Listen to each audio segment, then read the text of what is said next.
का प्रथम चरण कल संपन्न हो गया और जो प्रथम चरण के रुझान सामने आ रहे हैं उसमें कांग्रेस का सुपड़ा साफ हो रहा है। उसका कारण यह है कि पिछले 2 साल पहले राजस्थान की जनता ने कांग्रेस को जिन मुद्दों पर, जिन वादों पर वोट देकर माननीय अशोक जी गहलोत की सरकार बनाई, आज राजस्थान का गांव, गरीब, किसान और मजदूर और कर्मचारी ठगा सा महसूस कर रहा है। क्योंकि चुनाव के समय जिन घोषणा पत्र के अंदर माननीय अशोक जी गहलोत ने और कांग्रेस के सुप्रीमो राहुल गांधी ने जनता से वादा किया था कि हमारी सरकार बनी तो हम 10 दिन के अंदर किसानों का ऋण माफ कर देंगे।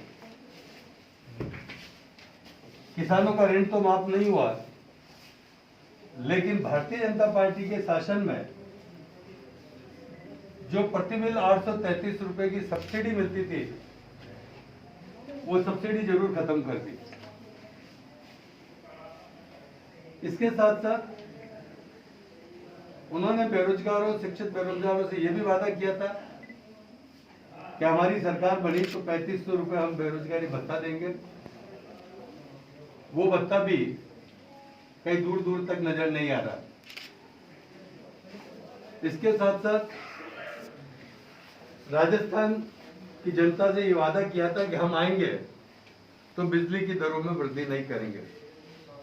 लेकिन न केवल उन्होंने बिजली की दरों में वृद्धि की, बल्कि स्थायी शुल्क और सरचार्ज के अंदर भी उन्होंने बढ़ोतरी कर आम जनता का जीना दुर्लभ कर दिया। मैं ये दावे के साथ कह सकता हूं कि इन 2 सालों के अंदर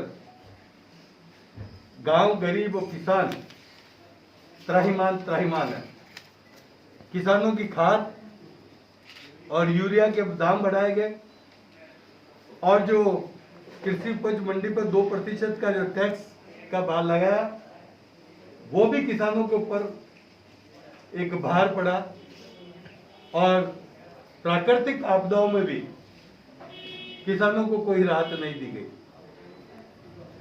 और कोरोना का जो कालखंड चला, उस कोरोना के कालखंड में जब आम जन उनसे राहत की उम्मीद कर रहा था, वो राहत देने की बजाय कांग्रेस की सरकार ने आहत करने की कोशिश की।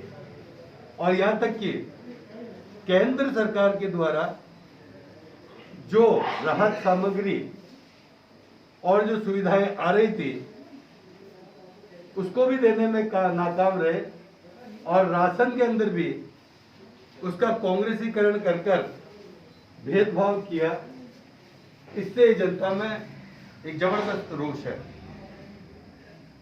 और सबसे बड़ी, इस कोरोना कालखंड में जब केंद्र सरकार ने चिकित्सा के क्षेत्र के अंदर हर तरीके से हेल्प की, लेकिन राजस्थान सरकार केवल उनके मंत्री जी बात चिकित्सा की सुविधा देने की बात कर रहे थे, लेकिन हम दूर नहीं जाए, यदि अजमेर जिले के चिकित्सा लोगों को देखें, चाहे वो जेलन का हॉस्पिटल हो, चाहे केकड़ी का हो, चाहे ब्यावर का हो, चाहे किशनगढ़ का हो, और चाहे पंचायत स्तर के ऊपर चाहे जवाजा हो, चाहे टाटगढ़ हो और चाहे भिनाई हो, हर चिकित्सा की हालत खराब है। वह न तो चिकित्सक उपलब्ध है, न नर्सिंग स्टाफ उपलब्ध है, न ऑक्सीजन है, और बड़े हॉस्पिटलों में वेंटिलेटर तक की सुविधा है तो बंद पड़े, कोई उनको देखने वाला नहीं है।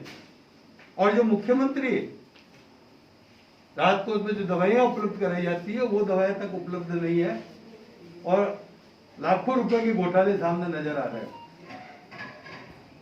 आइए, पंचायत राज का चुनाव होने जा रहा है और इस पंचायत राज के अंदर, और पंचायतों की सबसे ज्यादा दुर्दशा किसी ने की है तो राजस्थान की ये मुख्यमंत्री जी अशोक गहलोत के इस 2 साल के कालखंड में हुआ। पंचायत राज को जो केंद्रीय वित्त आयोग और राज्य वित्त आयोग की जो सहायता मिलती है, 4000 करोड़ की सहायता राशि जो पंचायतों में ट्रांसफर होनी थी, वो पंचायतों में ट्रांसफर नहीं होकर राजस्थान सरकार ने अपने पीडी खाते के अंदर ट्रांसफर कर दी। और इस वित्तीय वर्ष के भी 4000 करोड़, उसकी तो अभी तक स्वीकृति भी उन्होंने प्रदान नहीं की है। केंद्र सरकार द्वारा जो नरेगा के अंदर राहत सामग्री के लिए 1200 करोड़ रुपए की राशि जो आई है, वो राशि भी उन्होंने आवंटन नहीं किया गया। राजस्थान सरकार के कुवित्तीय प्रबंधन के कारण इस कालखंड में पहली बार कर्मचारियों को उनके वेतन में भी कटौती की गई है और उसके साथ साथ उनकी महंगाई भत्ते की किस्तें भी रोक दी गई है। मैं ये समझता हूं कि इससे किसी भी वर्ग को इस राजस्थान सरकार ने नहीं छोड़ा। केवल अपने इस 2 साल के कार्यकाल के अंदर 2 भागों में विभाजित ये कांग्रेस अपनी कुर्सी बचाने के लिए केवल प्रोपेगेंडा करती रही और 5 स्टार होटलों में रहती रही और वहां का जो खर्चा आया वो खर्चा भी राजस्थान की माथे पर मंड दिया बिजली के बिलों के द्वारा या बिजली के अन्य चार्जेस लगा कर। और यहाँ तक कि केवल वृद्धि और चार्जेस ही नहीं लगाए, मतलब हजारों रुपए के जिसके 200 रुपए के बिल आते थे वो 1000, 2000, 5000 के बिल आए। कई ने तो आत्महत्या के भी केस ऐसे अखबारों में मैंने पढ़ने को मिले है कि बिजली को बिल को देख करके उनको ऐसा झटका लगा। मैं समझता हूं कि ये बिजली की इतनी खतरनाक मार मारी है कि इस पंचायत चुनाव के अंदर इस कांग्रेस को इस ईवीएम मशीन के अंदर जो कमल का बटन दब रहा है, मैं समझता हूं कि राजस्थान की जनता, ग्रामीण जनता वो करंट मारने वाली है कि राजस्थान सरकार के ताबूत के अंदर ये पंचायत चुनाव अंतिम कील साबित होगा। जैसे संपूर्ण हिंदुस्तान से कांग्रेस का उठाना हो रहा है, वैसे राजस्थान से भी इस पंचायत चुनाव के अंदर कांग्रेस साफ हो जाएगी।